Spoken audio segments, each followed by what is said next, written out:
Fluminense e Vasco decidem nessa quarta o único representante carioca que vai seguir vivo na Copa do Brasil de 2026. E essa não é a primeira vez que o clássico dos gigantes acontece na Copa do Brasil. Na verdade, já é a terceira.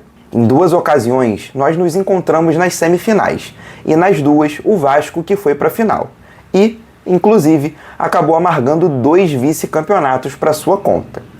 Na única vez em que nós nos encontramos nas oitavas de final, como dessa vez, foi o tricolor quem saiu classificado. E é sobre esse confronto que nós vamos falar hoje. Então se prepara para entrar em uma verdadeira máquina do tempo, voltando diretamente para o ano de 2000, quando o Fluminense calou São Januário e saiu classificado dentro da casa deles.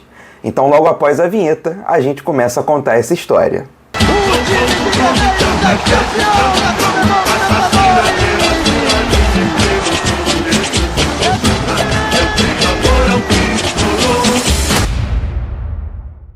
Bom dia, boa tarde, boa noite, galera. Sejam bem-vindos ao canal do Guará. O meu nome é Vitor Hugo, eu sou jornalista e sou tricolor.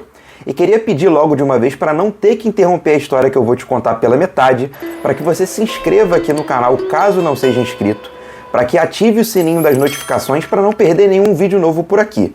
E eu tenho um desafio a fazer a cada um de vocês. O desafio é o seguinte, que você envie esse vídeo para pelo menos um amigo tricolor.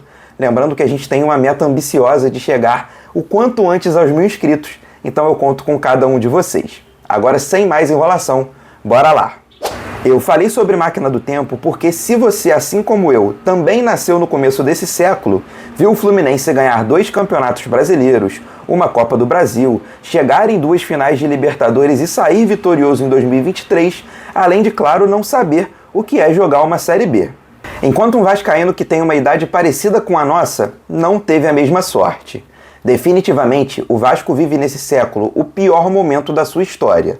E por mais que tenha sido campeão da Copa do Brasil lá em 2011, ele já viu o time nesse século disputar 5 vezes a segunda divisão. E ano após ano, brigar contra mais um rebaixamento. Até porque, sejamos sinceros, vai ser muito feio pro Vasco se ele for hexa antes da seleção brasileira. Mas, brincadeiras à parte, e se eu te contar que na década de 90 o cenário era inverso? Talvez você me chame de maluco, né? Mas é exatamente isso. O Fluminense amargou 10 anos sem conquistar um título e 2 rebaixamentos em sequência, chegando até a Série C. Enquanto isso, o time da Colina venceu o tricampeonato carioca em 92, 93 e 94, foi campeão brasileiro no ano de 97 e campeão da Libertadores da América em 98. E já não bastasse toda essa crise institucional, tanto dentro quanto fora de campo, que o Fluminense vivia, o manda-chuva de futebol do Vasco na época, o Eurico Miranda, sempre fazia questão de diminuir e humilhar o tricolor publicamente. Meus jogadores sabem como é que funciona a premiação.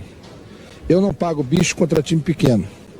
Portanto, não vou pagar bicho se tiver vitória contra o Fluminense, porque eu não pago bicho contra time pequeno. Quem perde para o time da terceira divisão tem que ser multado. Agora falando especificamente da Copa do Brasil de 2000, no caminho até as oitavas de final, o Vasco eliminou o Botafogo da Paraíba e a Ponte Preta, e chegava com todo o favoritismo para enfrentar o Fluminense, que tinha eliminado o Santa Cruz e o Maranhão. O Vasco é favorito, pelas contratações, pelo elenco que tem. As duas equipes já haviam se enfrentado no Cariocão daquele ano, e a vitória foi do tricolor por 1-0, com um golaço do Roger, apelidado carinhosamente por Carlos Alberto Parreira de Maradoninha. Hoje comentarista do Grupo Globo, o camisa 10 era o principal jogador daquele time que acabava de voltar para a Série A do Brasileirão, e era a grande esperança do Flu para desequilibrar o clássico ao lado de Laranjeiras. E é claro que o polêmico Eurico Miranda soltou os seus venenos antes do primeiro jogo, dizendo que inclusive iria multar o estrelado elenco do Vasco caso perdesse de novo para o clube das Laranjeiras. A obrigação do Vasco ser campeão é contra qualquer um, não é principalmente contra o Fluminense, pô. A primeira mão do confronto foi no Maracanã, com o mando do Fluminense, e terminou empatado em 1-1. Um ótimo resultado para o Vasco, que agora decidiria a classificação na Colina Histórica, diante da sua torcida. E mais uma vez, o Eurico não conseguiu segurar sua língua e foi a público falar do Fluminense. Porque o Fluminense continua não jogando nada, porque o time do Fluminense não joga nada. O time tricolor era limitado, mas entrou no gramado da Colina Histórica com a faca nos dentes, em um jogo que foi muito truncado e muito quente. E, bom, quem gosta de futebol sabe que esse tipo de jogo costuma favorecer o time com menos técnica. E 1 minuto depois do apito inicial da partida, o tricolor das Laranjeiras saiu na frente, com o gol do Magnata, o Magno Alves. E para quem pensou que o goleiro Elton não teria trabalho e que o Fluminense sentaria em cima do gol cedo, estava completamente errado. Em 2 chutaços do Roger de fora da área, ele fez 2 grandes defesas para impedir o segundo gol do tricolor. E de tanto procurar, o Flu acabou achando o segundo gol, que ampliou a sua vantagem em uma jogadaça do camisa 10, o Roger Flores, que cruzou na cabeça do Aguinaldo. Sim, o que jogou o favoritismo todo no colo do Cruz Maltino acabou marcando o gol que deu o 2-0 no placar. Diante desse cenário, a classificação do Fluminense estava encaminhada por conta da regra do gol fora de casa. O Vasco agora precisaria marcar 3 gols para conseguir se classificar. E para somar no otimismo do Flusão, o artilheiro baixinho do Vasco, Romário, assistia ao jogo no banco de reservas por conta de uma lesão. É claro que todas as declarações do Eurico Miranda no pré-jogo alguma hora surtiriam efeito. E com a desvantagem no placar, os jogadores do Vasco, com aquela promessa de uma possível multa nos seus salários, começaram a perder a cabeça. O primeiro foi o camisa 9 Viola, brigando com a dupla de zaga do tricolor. O saldo da primeira confusão foi de 1 cartão vermelho para cada lado, mas é claro que um time tão estrelado como o do Vasco na época iria buscar o resultado. Na ausência do baixinho, quem chamou a responsabilidade foi outro craque, o Pitbull Edmundo, marcando 2 gols e deixando o Vasco a apenas 1 golzinho da classificação. Mas o tricolor foi guerreiro, como a alcunha que ganharia 9 anos depois e não deixou a classificação escapar, mesmo sofrendo um verdadeiro bombardeio vascaíno na reta final do jogo. E por mais que eu não tenha citado, antes dos 90 minutos finais, as brigas ainda não tinham acabado.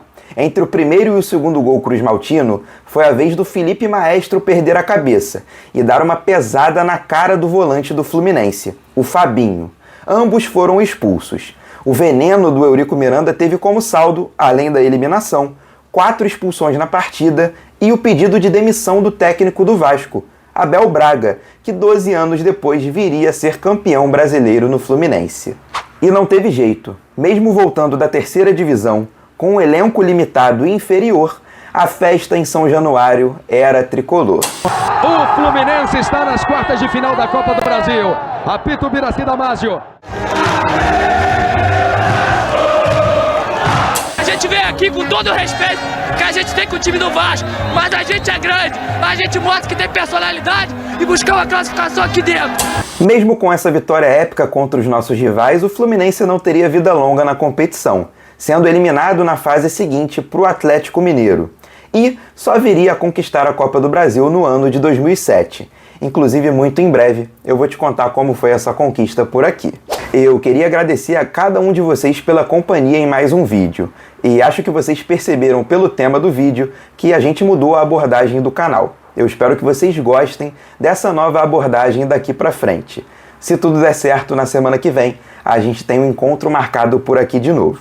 Eu queria mais uma vez pedir para que, caso você tenha chegado até aqui, que você se inscreva aqui no canal do Guará. A gente vai estar produzindo vídeos novos semanalmente e que você ative o sininho das notificações, porque eu ainda não vou prometer que vai ser toda segunda ou toda terça ou que vai ter um dia específico. Vai depender muito dos jogos, dos dias dos jogos do Fluminense. Eu vou ter que sempre tentar colocar esses vídeos num hiato de jogos para que a gente tem aqui um complemento a toda essa loucura que é um bombardeio de notícia de lesão, de suspensão, de jogador que vai para o banco, de jogador que vai ser titular e tudo mais que a gente sabe e acompanha aqui no YouTube, tá? Então queria agradecer mais uma vez a cada um de vocês, peço para que compartilhem esse vídeo para que a gente chegue o quanto antes na meta dos 1000 inscritos. E que dessa vez, mesmo com os polos invertidos, com o Fluminense favorito e vivendo um século XXI bem melhor do que os nossos rivais, a festa ao apito final, nessa quarta-feira, seja mais uma vez da torcida fardando verde, branco e grená. Vejo vocês no Maracanã e até a próxima.